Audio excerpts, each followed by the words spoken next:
आज देर रात 1:52 पर सूर्य कर्क राशि से निकलकर सिंह राशि में गोचर कर रहे हैं और 16 सितंबर की देर रात 1:47 तक सिंह राशि में ही गोचर करते रहेंगे। उसके बाद कन्या राशि में प्रवेश कर जाएंगे। बता दूं कि जिस दिन भी सूर्यदेव एक राशि से दूसरी राशि में प्रवेश करते हैं उस दिन सूर्य की संक्रांति होती है। लिहाजा आज सूर्य की सिंह संक्रांति है। सूर्य के किसी भी संक्रांति के दिन पुण्यकाल का बड़ा महत्व होता है। इस दौरान दान पुण्य करने से शुभ फलों की प्राप्ति होती है। आपको बता दूं कि सूर्य की इस सिंह संक्रांति का विशेष पुण्यकाल कल यानी 17 अगस्त की सुबह सूर्योदय के साथ ही शुरू हो जाएगा और सुबह 8:16 तक रहेगा। अतः आप सुबह 8:16 तक कुछ दान करके पुण्य कमा सकते हैं। इसके अलावा आपको बता दूं कि सूर्य के इस राशि बदलाव से विभिन्न राशियों पर भी अलग अलग प्रभाव होंगे। तो सूर्य की सिंह राशि में गोचर से विभिन्न राशि वालों पर क्या प्रभाव होंगे, सूर्यदेव उनके किस स्थान पर गोचर कर रहे हैं और उस स्थिति में शुभ फल सुनिश्चित करने के लिए और अशुभ फलों से बचने के लिए आपको क्या उपाय करने चाहिए, अब हम इसकी चर्चा करेंगे। सबसे पहले बात करेंगे मेष राशि की। मेष राशि वालों, सूर्यदेव आपकी जन्मपत्रिका के 5वें स्थान पर गोचर कर रहे हैं। जन्मपत्रिका के 5वें स्थान का संबंध आपकी संतान से है, आपके रोमांस से है, आपकी विद्या से है, आपके गुरु से है और आपके विवेक से है। सूर्य के इस गोचर से आपको इन सब चीज़ों का सामान्य रूप से लाभ मिलता रहेगा। आपको अपनी संतान से शुभ समाचार मिलेंगे। आप रोमांस और विद्या के क्षेत्र में सफल होंगे। आपको अपने गुरु का साथ मिलता रहेगा और आपका विवेक भी बना रहेगा। लिहाजा 16 सितंबर की रात यानी 17 सितंबर की सुबह 1:47 तक सूर्य की बेहतर स्थिति का फायदा उठाने के लिए तब तक झूठ बोलना अवॉइड करें और अपने भांजे को, अपने बहनोई को या अपने फूफा को, किसी को भी कुछ न कुछ दान करते रहें। वृष राशि वालों, सूर्यदेव आपकी जन्मपत्रिका के 4थे स्थान पर गोचर कर रहे हैं। जन्मपत्रिका के 4थे स्थान का संबंध माता, भूमि, भवन और वाहन से है। सूर्य के इस गोचर से आपको अपने कार्यों में माता से पूरा सहयोग मिलेगा। आपको 16 सितंबर तक भूमि, भवन और वाहन का लाभ मिलेगा। इनसे जुड़ी कोई बढ़िया डील आपके हाथ लग सकती है। लिहाजा सूर्य के शुभ प्रभाव सुनिश्चित करने के लिए 16 तारीख की रात 17 तारीख की सुबह 1:47 तक स्त्रियों के झगड़े में न पड़ें और सोना लगातार धारण करें। मिथुन राशि वालों, सूर्यदेव आपकी जन्मपत्रिका के 3रे स्थान पर गोचर कर रहे हैं। जन्मपत्रिका के 3रे स्थान का संबंध आपके भाई बहनों से है, आपकी अभिव्यक्ति से है। सूर्य के इस गोचर से आपको समय समय पर भाई बहनों का साथ मिलता रहेगा। 16 सितंबर तक यानी 16 सितंबर की रात और 17 सितंबर की सुबह 1:47 तक उनके द्वारा किए गए कामों से आपको लाभ मिल सकता है। साथ ही इस दौरान लोग आपकी कही बातों पर ध्यान देंगे और आपका सहयोग करेंगे।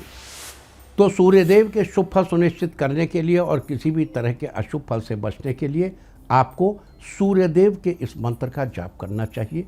मंत्र है ओम ह्रांग ह्रीं ह्रौं सह सूर्याय नमः।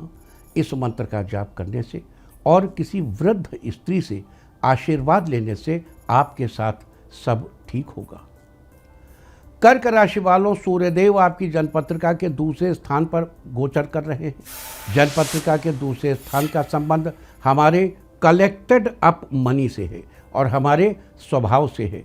सूर्यदेव के इस गोचर से 16 सितंबर की रात 17 सितंबर की सुबह 1:47 तक आपको धन कमाने के लिए जरा भी मेहनत नहीं करनी पड़ेगी। इस बीच पैसों को लेकर आपको अपने हाथ खुले नजर आएंगे। तो सूर्य की इस शुभ स्थिति के शुभ फल सुनिश्चित करने के लिए मंदिर में नारियल या बादाम दान करना चाहिए। इससे धन संबंधी स्थिति उत्तम होती रहेगी। सिंह राशि वालों, सूर्यदेव आपकी जन्मपत्रिका के 1 स्थान यानी लग्न स्थान पर गोचर कर रहे हैं। जन्मपत्रिका के 1 स्थान का संबंध आपके शरीर तथा मुख से है। सूर्य के इस गोचर के प्रभाव से समाज में आपका मान सम्मान बनाए रखने के लिए भी आपको खुद हर काम में आगे आना होगा। इस दौरान आपकी संतान को न्यायालय से लाभ पाने में थोड़ी देर हो सकती है, तो सूर्यदेव की अशुभ स्थिति से बचने के लिए और शुभ फल सुनिश्चित करने के लिए 16 सितंबर की रात और 17 की सुबह 1:47 तक रोज स्नान आदि के बाद सूर्य देव को जल देना चाहिए। इससे आपकी स्थिति बेहतर होगी। कन्या राशि वालों, सूर्य देव आपकी जन्मपत्रिका के 12वें स्थान पर गोचर कर रहे हैं। जन्मपत्रिका के 12वें स्थान का संबंध शैया सुख से है और आपके खर्चों से है। सूर्य के इस गोचर से आपको शैया का सुख मिलेगा, सांसारिक चीज़ों में आपकी रुचि बढ़ेगी। साथ ही 16 सितंबर की रात और 17 की सुबह 1:47 तक अपने पैसों का बेहतर इस्तेमाल कर पाएंगे। तो सूर्यदेव की इस शुभ स्थिति का लाभ उठाने के लिए अगले 30 दिनों के दौरान किसी से बिजली का कोई सामान मुफ्त में गिफ्ट में मत लीजिए। भूरी चींटियों को त्रिचौली डालिए। तुला राशि वालों, सूर्यदेव आपकी जन्मपत्रिका के 11वें स्थान पर गोचर कर रहे हैं। जन्मपत्रिका के 11वें स्थान का संबंध आपकी आमदनी से है, आपकी कामना पूर्ति से है। सूर्य के इस गोचर से आपकी इनकम में कुछ खास बढ़त जरूर होगी। अगले 30 दिनों के दौरान आपको अपनी इच्छाओं की पूर्ति के लिए, बढ़ती आमदनी के लिए दूसरों का काम सही ढंग से मैनेज करना चाहिए। और सूर्य की इस स्थिति को और बेहतर बनाने के लिए और शुभ फलों को प्राप्त करने के लिए आपको इस दौरान मूली का दान करना चाहिए और 6 दिन तक भूमि पर रेत पर बिस्तर लगाकर सोना चाहिए। वृश्चिक राशि वालों, सूर्यदेव आपकी जन्मपत्रिका के 10वें स्थान पर गोचर कर रहे हैं। जन्मपत्रिका के 10वें स्थान का संबंध आपके करियर से है और जीवन में आपके पिता की तरक्की से है। सूर्य के इस गोचर से करियर में आपको अपनी मेहनत का उचित फल जरूर मिलेगा। करियर में आपकी तरक्की होगी, साथ ही आपके पिता को भी सफलता मिलती रहेगी। सूर्यदेव की शुभ स्थिति को बनाए रखने के लिए और किसी भी तरह की अशुभ स्थिति से बचने के लिए 16 सितंबर की रात और 17 सितंबर की सुबह 1:47 तक अपने सर पर सूरज की रोशनी न पड़ने दें।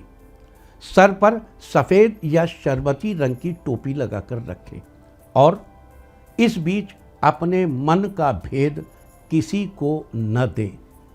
इससे आपको निश्चित रूप से लाभ होगा।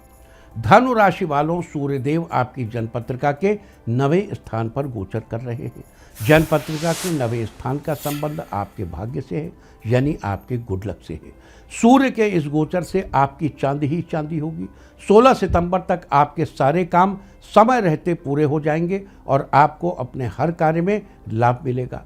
सूर्य की इस शुभ स्थिति को सुनिश्चित करने के लिए और अपने भाग्य का साथ बनाए रखने के लिए घर में पीतल के बर्तनों को उपयोग में लाएं। इससे आपकी लाभ की स्थिति बनी रहेगी। और 4 सूखे नारियल संभाल कर रखें। 23 सितंबर की रात 11 बजे से 3 बजे के बीच जल में प्रवाहित करें।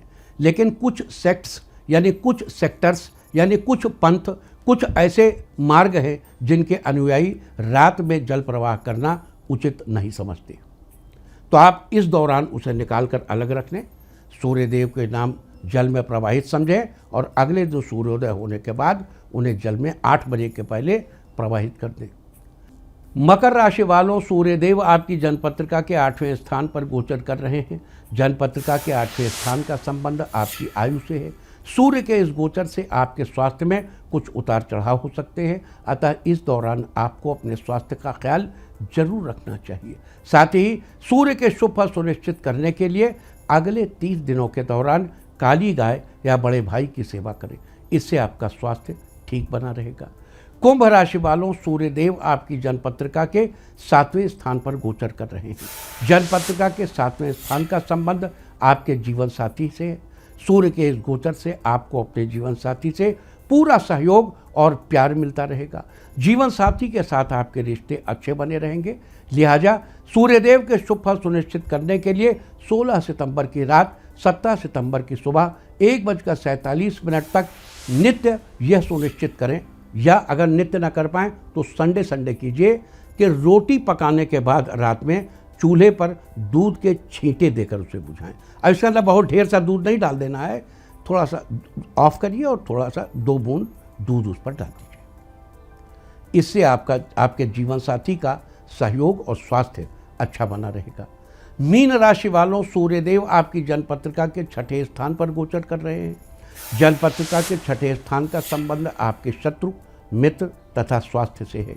सूर्य के इस गोचर से अगले 30 दिनों के दौरान कुछ नए और अच्छे लोगों से आपकी मुलाकात हो सकती है। हालांकि इस बीच आपका शत्रु भी आपके खिलाफ जाने की कोशिश कर सकता है, लेकिन वो सिर्फ कोशिशों तक ही सीमित रहेगा, आपका कुछ बिगाड़ नहीं पाएगा। तो सूर्यदेव की शुभ स्थिति सुनिश्चित करने के लिए और अशुभ फलों से बचने के लिए बहन से झगड़ा न करें और बंदर को गुड़ खिलाएं। इससे आपके शत्रु आपका कुछ नहीं बिगाड़ पाएंगे और मित्रों का सहयोग आपको मिलता रहेगा।